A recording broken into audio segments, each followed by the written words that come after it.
The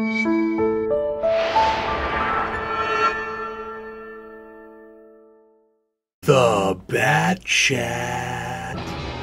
Hello everyone, I'm Captain Logan. And I'm Steve. Welcome back to the Bat Chat. Today we are tackling Zatanna, which, Steve, before I watched this for this viewing, I didn't even know about this episode. Oh, really? Yeah. Oh, no, this is the first appearance of her in the animated universe.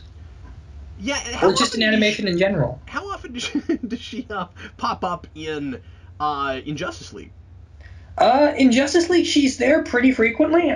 There's a couple episodes that focus on her exclusively, but then she's typically there for, like, side plots and stuff. Like, there's an episode where, like, all the magic in the world is going wonky, and she and Dr. Fate and everyone are in that episode.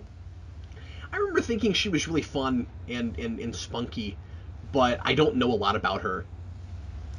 She's a really interesting character. The issue is just, like, it's difficult to read her. You have to, like, find the limited ongoing she's had and all the issues she appears in and stuff.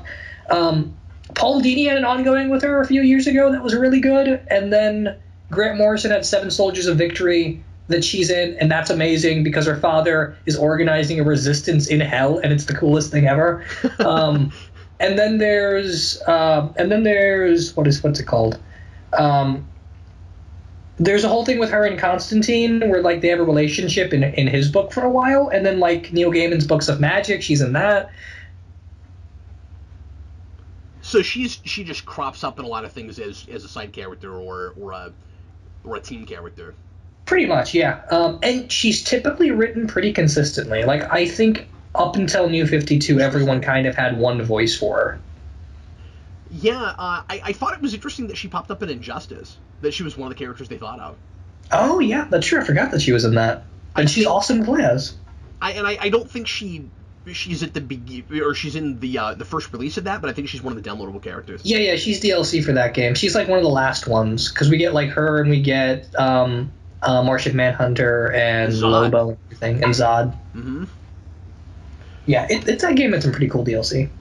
Yeah, I thought so too. Well, let's go ahead and get into it. If you want to watch the episode with us, make sure to get out your DVDs or go to Amazon Prime, get it at timestamp 0, and make sure you're watching episode 26, at least as it's listed on Amazon, of the second volume, because if you're watching some other episode, this isn't going to line up, but will possibly be more entertaining. Get ready to press play when I say now. Are you ready, Steve?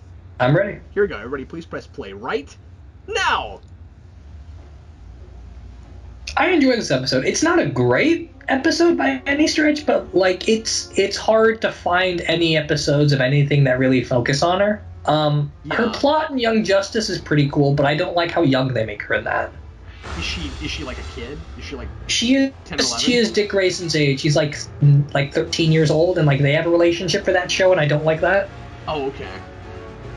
In the comics, Paul Dini has this thing where he desperately wants Batman and Zatanna to get together, so much to the point where Paul Dini makes it canon that Zatanna is Bruce Wayne's best friend. That was the thing about this most that kind of took me aback a little bit. I wasn't expecting her to be a love interest for Bruce Wayne. Yeah, there's a lot of that. Paul Dini's wife is a magician. Yeah, you told me that. So, like, a lot of... You can read Zatanna in multiple ways, as if either he's writing his wife, or he met his wife because he wrote her. That's great. Look for hearts. Yeah. Because she's awesome. a good person. She There's has a heart. The Chill of the Night episode of Brave and the Bold is also written by Paul Dini, and because it's Paul Dini, the opening team-up of that is Batman and Zatanna. So there's a thing about the magic show that I think is really odd. When the guy comes out that turns out to be the bad guy and is pretending, and his whole thing is he wants to prove that magic is not real. I don't know what they think is going on. Because she's not claiming it's not an illusion, right? This episode doesn't, like, give her magical powers. No, it doesn't. It's kind of vague on that level, but yeah, the villain's really confusing because I don't really get what he wants with that. I don't either. I mean, maybe. Well, and he's I mean, he's got ulterior motives. That's kind of that's kind of just his in here to get him on stage. Yeah. But we'll see that in a little bit. I also think that Zatanna is a little gullible. Yeah. Because toward the end of the scene, he's going to be like, well, Bruce, I don't understand why you don't stay with us and why you're not interested in being on stage. I can't think of any other reason that a person would want to become a master at getting out of traps. In the comics, Zatanna and Thomas Wayne are very close friends. Oh, really? Yeah, and it's because of Zatanna that Thomas meets Martha. Oh, that's cool. And then when they die, he feels really bad about it and becomes like a drunk. So that canon isn't here, but it'd be fun to imply that maybe Zatanna knows exactly what Bruce is going to do and he's helping him because he knew his dad. Yeah.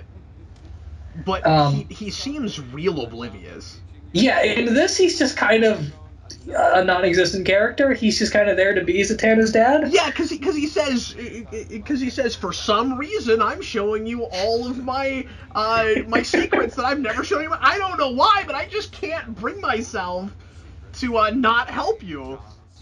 It's really weird. And then when he says John Smith there, he's like, I'm not as daft as you think I am. No, you are. But again, if it were, he's just claiming that, but it's just, there's not anything behind his eyes. I don't think they think that that's what's going on.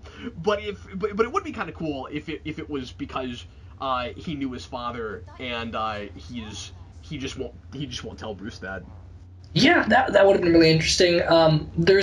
When Zatanna first showed up, it was during the 60s, and she had this thing, like her first major story arc was finding her father, and like she would show up in every book from Justice League to Plastic Man to Green Lantern, Hawkman, and this is when Batman's 60s show was on, so Batman had almost nothing to do with the Justice League, but they had to shoehorn a way to get her into that book. But like there is history of that connection between Bruce Wayne, Zatanna, and Zatanna, and then Bruce's father, that they play up depending on what you're reading, and it never really went away until the New 52. That's unfortunate. Yeah, and Zatanna is also one of the only characters that like was a Silver Age reinvention of a Golden Age character, but the Golden Age character was canon with her. Like Zatanna was a Golden Age magician character, and Zatanna was his daughter, and we didn't act like that never happened, unlike Flash or Green Lantern. So yeah, she's got a very complicated canon history. So there's an obvious but really cool foreshadowing bit there with the Joker card that I like a lot, and that's really Mask of the Phantasm to me. Like I like that in the same way I like the card that looks like the Batmobile. Oh yeah. In Phantasm at the Land of the Future. The City of Tomorrow or something. City of Tomorrow, yeah. Yeah. Yeah, no, that is the future. It's a fun joke too, like the Two of Hearts, and this is no Joker. Yeah, I love that. It's a fun bit. I don't like that she's not a magician in this. See, I like the ambiguity of it. If you know anything about this character, where she could be. Yeah, but she never speaks backwards. Oh, yeah, okay. Well, and like her dad is just an escape artist? That's what it seems like, yeah. Like, I don't know if he's like a full... See, the thing is, he's talking about secrets, and he says that he told Bruce all of his secrets, but he can't have if he's actually a real magician. Right. Yeah, it's weird. It really does feel like it's just this show doesn't want to go that far. It's more not grounded. Yet, at least. It's not going to go to the magic place yet, but it does do that kind of stuff. I want to say there's an Etrigan episode in this show. Is there not, or is that not until Justice League? There's an episode in New Adventures of Batman that's Etrigan. Okay. I don't think there's an Etrigan episode in original animated series. There might be, though, because I'm vaguely remembering like an older design for Etrigan. But I don't remember exactly. But yeah, we haven't done the Ra's al Ghul stuff yet. We haven't gotten the Lazarus bits. Yeah, we're getting there, but just not quite yet.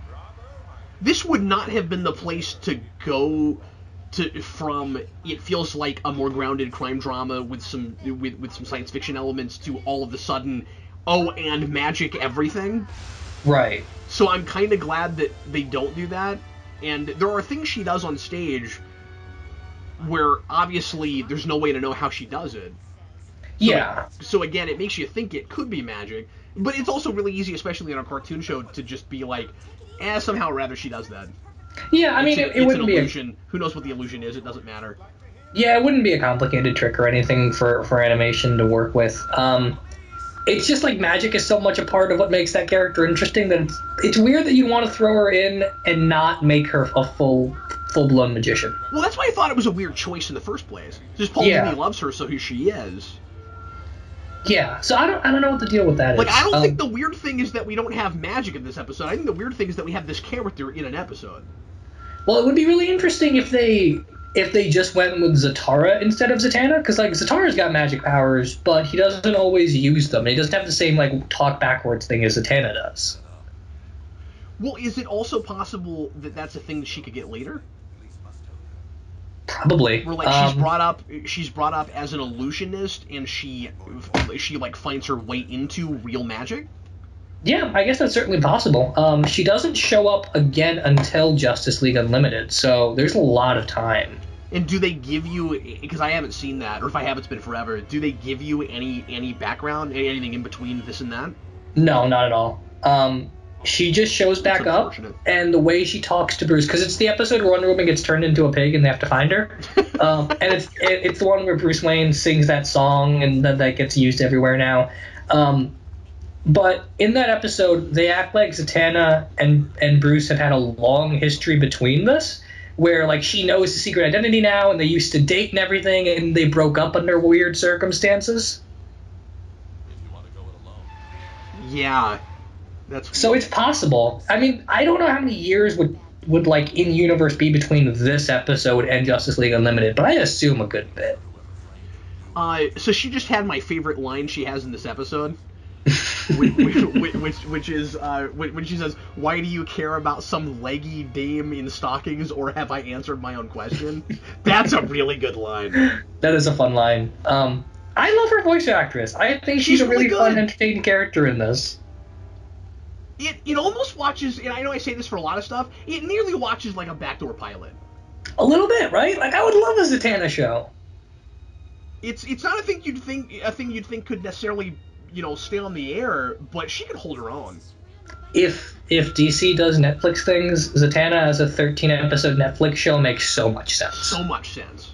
And you could do the same thing as Constantine, but more lighthearted and more grounded in the superhero universe. Yeah, I love that idea. I would love to see that in live action. It would also be really cool if they did the Constantine-Zatanna relationship in live action, except instead of Constantine's book, it would be Zatanna's show. Sure. There's so much cool stuff there. You could even make like a live-action Books of Magic Neil Gaiman thing and just have her as a main character for that. Well, I like the idea of, like Marvel has with the gritty street-level stuff, you have a group of magic shows. Oh, that'd be so cool. A Dr. Fate show, and you do Zatanna Constantine and Zatanna, and then eventually you have 4 or 5 shows like Netflix does, but instead of Defenders, you get to Justice League Dark. Oh, that'd be really cool. An Etrigan show would be really cool. See, I don't want that, because I don't want to have to listen to rhyming in every episode. That sounds like so much fun, though. I don't know. I guess it could be. And I know this is not a magic character, but you could also throw an Azrael show in there. Yeah, I could see an Azrael show in there. But anyway, Azrael show, a Spectre show, maybe. Yeah, that'd be really cool. We should talk about this episode. We should. This plot makes no sense. No, and I don't know why Batman broke her out. I don't. I guess just because they're friends. She's like, well, we're a fugitive. I'm a fugitive now. That's kind of a problem. And he goes, well, I know you didn't do it, and I'm going to prove it. But he doesn't need her. No, he doesn't. He just takes her along for the ride as he goes and does his normal investigating, his detective work. And if the episode, because the only reason he does that is so that she can be in her episode. Like, couldn't we have contrived some reason that, like something she knows that he needs to do this investigating? Well, you could still be ambiguous and maybe even do the magic thing where, like, she breaks out and tracks down Batman and demands that she help him. Yeah, maybe so. I mean, I I mean, think that wouldn't be hard. this relationship is kind of more fun. I like that she's not demanding things from Batman. That's true. I wish she also knew that Bruce Wayne was Batman. Like, She does by the end. she does by the end, but like all the way to the beginning, it feels like the flashbacks of her maker seemed like too airheaded. That's fair, but she could have started off that way and got smarter as she got older and Maybe more because refined in her part of the magic. fun of Zatanna is that like she always has a bit of a leg up on Batman because like she's more spontaneous than he is. That's true, but I think they still manage that to a degree in this. It also feels like the start of some cool things you could do after this that they just don't capitalize on. But she does in the car say she feels like they've met before. Yeah. And, Yeah. and I love his response. I just have that kind of face. I don't remember what this was like, but she was in an episode of Smallville, right? Yes, I don't remember what that was like either. There was a thing with her and Oliver Queen in that, but I don't really remember it. Yeah, I forgot. I didn't even remember that much about it. I at that point When I I'm quit in my Smallville. 50s, we'll get there and counting Crypto Freaks. The only reason I watched that episode is because she was in it. But at that point I quit that show, so I don't really know. Yeah. Oh, this is real 60s Batman. Yeah. Except and you know what I really love about that? This might have been on purpose. The first thing Batman does is check to see if they're actually sharp. Because in the 60s Batman Death Trap, they're foam rubber. Oh, that's hilarious. And of course, that is the first thing you do. You'd be like, how sharp are these?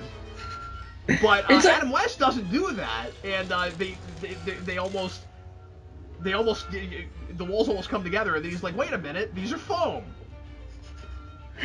It's kind of fun that he would feel the need to check that. It is fun to see them get out of like cliche death traps in this episode. That's part of the reason I enjoyed, is that it's not super deep, it's not trying too hard, it's just a fun episode. Really seriously, and they have a lot of chemistry. I like them together a lot. I kind of root for that relationship. Yeah, part of it's also because like Zatanna talks so much more than Batman does. That's great. Yeah, well, and she's like Robin in that way. Yeah, exactly. She's a perfect sidekick for him. She's filling that void Robin typically would with questions and stuff. And this also makes like no sense. But it's really cool. How many planes in the DC animated universe do we see that look like this? At least 3, I would imagine. There's a lot of them, right? I mean, like it reminds me, of course, of the one in the Batman Superman movie. Yeah, World's Finest. That one's really funny, and that one's got one of the best Joker lines, or Batman lines, when it blows up, and Harley Quinn's like Puddin', and he's like, at this point, she probably is. By the way, if anybody's wondering what that beeping is, there's construction going on outside of Steve's apartment. Yeah, sorry about that. There was just this crane doing things all day. Fixing things. Okay, I don't understand this line. You fell for the oldest trick in the book. Here's the first. Knocking you over. I don't understand that either. Is it How's like that a trick? I mean, it'd be different if she tripped him with her foot or something, but like he just trips over a chair. I'm coming right at you. You're gonna fall for my trick of knocking you down. Also, in the previous scene, before they get to the death trap, it's kind of ridiculous that Batman doesn't expect the whole thing to be a trap much, much faster. Oh, yeah, for sure. Like, they see that it's not actually this guy in the chair, and they're still, like, messing around in there for a minute before he finally says, "It's a trap!" I mean, he doesn't sound like Admiral Akbar when he says it, but that's the sentiment. And, I mean, Batman being taken in by, like, 2 guys, and then just 1 guy with a sword on Zatanna. It's not a very complicated situation for him to get out of, but drama. But drama. Yeah, I like that there's this foreshadowing bit with the previous shot. Well, and actually this one, too, where they keep showing you the mesh he's going to use to escape from this trap. Oh, yeah, that is cool. They're setting that up. So, I don't understand the Zatanna thing at all. The nickname thing? Yeah. It's a dumb nickname. I think so too. And like she doesn't like it, and he's the only one that ever calls her that, and they set that up just so that she'll have some way to know by the end of this that he's Bruce Wayne without him. Well, and actually, that's actually a thing I like. She doesn't know he's Bruce Wayne. She knows he's John Smith, whoever that would be from her past. She knows he's the guy who came to her father for training. Yeah. This is during that period where we're getting a lot of episodes about what happened in those 10 years. Well, it's cool because when he says he's about to leave, he's going to Japan, so it sets up Night of the Ninja. Yeah. That is really neat. I like the idea of Batman getting training as an escape artist. I think that's kind of fun. Like, he's got a theatricality built into the way he escapes. Yeah. And it fits with this show specifically because it's so, like, over the top in places.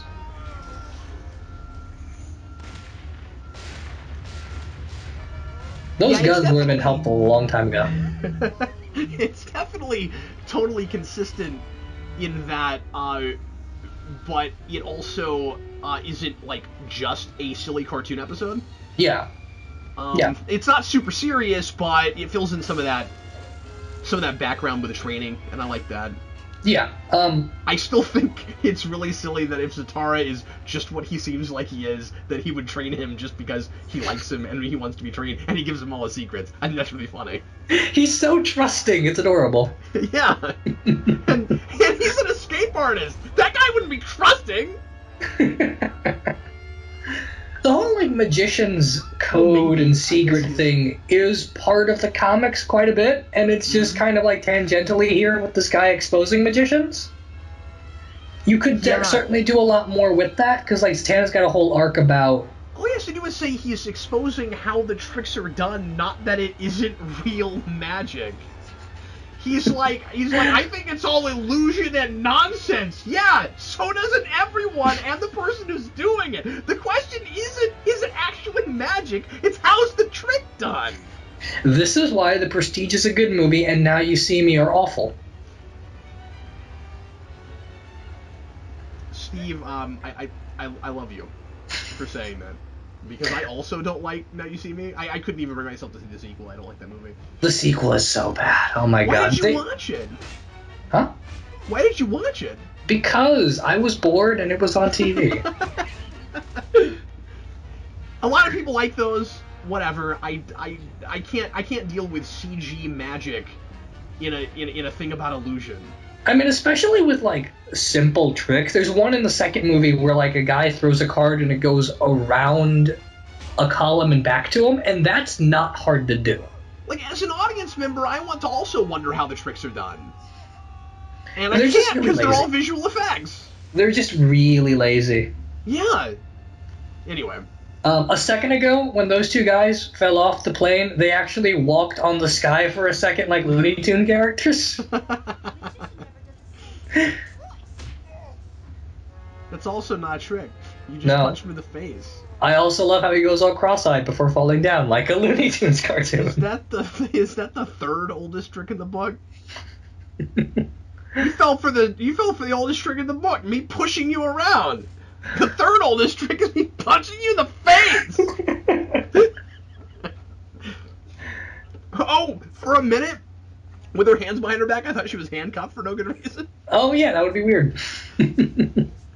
Well, because it's a romantic episode, and so many of those end in the girl that Batman's interested in going to jail. Yeah, the noir femme fatale kind of thing. That happens a lot. She makes a lot more sense, especially in this show, I think, as a flame for Batman before Catwoman. In this whole universe, Catwoman's only kind of there because they're a thing in the comics, but Bruce's two big relationships are Wonder Woman and Zatanna.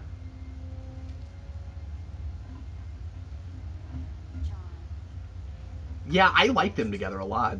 Yeah, me too. I think it works in a way in this universe it doesn't in the comics, where Paul Dini's being really pushy about it. Okay. He's got 2 issues in his detective run that are just entirely devoted to that relationship.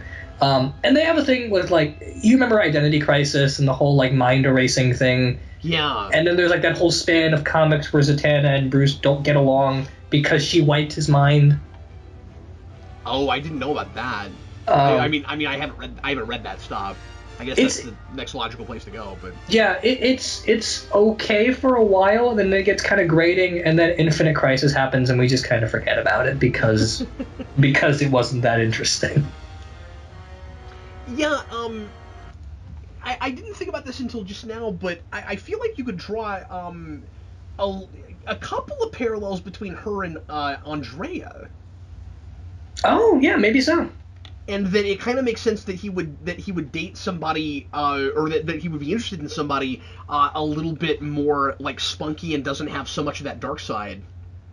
Yeah, yeah. And it makes a lot of sense that like he would be attracted to these people that cope with things very theatrically, like Andrea and Zatanna need to. Yeah. That like Batman is a kind of performance the same way Zatanna's magic is.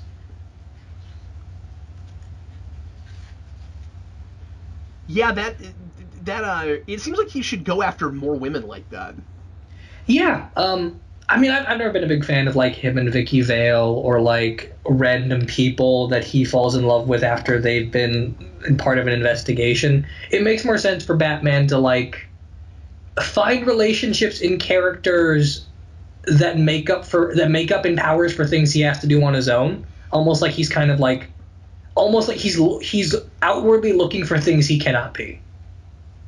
Yeah, and people where he can. I'm trying to get my thoughts together. People that kind of bring out, his human side, like Yeah. because I feel like the people that Bruce Wayne would date are different than the people that Batman would date, if that makes any sense at all. Oh yeah, for sure. This is partly why Tom King's two-issue Rooftops is so brilliant.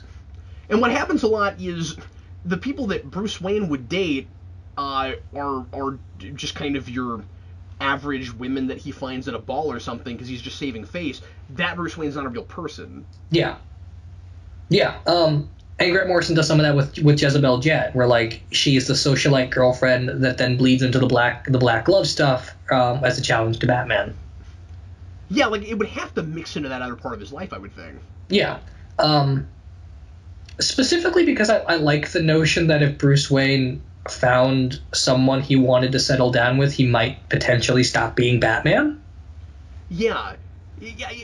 It seems like the consistent thing I see with relationships that I really like with Batman are when they start to turn him into what it seems like he might have been if he'd never been Batman.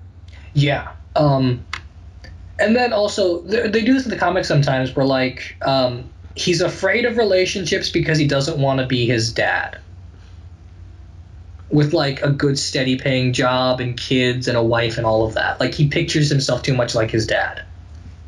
Well, I always assumed that was just because he can't do that and fight crime, so he's not having a personal life. He's got to choose between them. Right. Yeah, there is that dimension of it, but then there's also just the stuff of, like there's an intentional emotional part of himself that he rejects in relationships. I didn't know there was a motif where he was afraid of becoming his father, or is it just because, like, his father wasn't prepared for what happened to his family and he doesn't want to be that guy? Well, it's more along the lines of Grant Morrison talks about this. He talks about how, like, on some level Bruce Wayne does miss his parents and he's sad about it, but on some level he's also a kid that's parents left him, and so he's angry at them about it. And so there's some stuff in his run where he talks specifically about how the notion of settling down is terrifying, not because of Batman, but because part of Bruce Wayne is, I don't want to be weak like my dad. Yeah. And he knows that's not fair, but, like, he was a kid when he lost them. He can't afford that he's not thinking about it that way. Yeah, and that's one of the reasons I like it when this series and other things will go back to them and have Bruce Wayne learn things about his parents, because how well could you possibly know them at just 10 or 12? Right, and then, like, having this idealized image where you're holding up a promise to them and in no way connecting them to their personal lives. Yeah. And then again, Tom King handles this in Batman number 12 when he has that whole thing about his parents being kind and him not being. Yeah, I gotta go back and read that stuff together. It's so good. It's so good.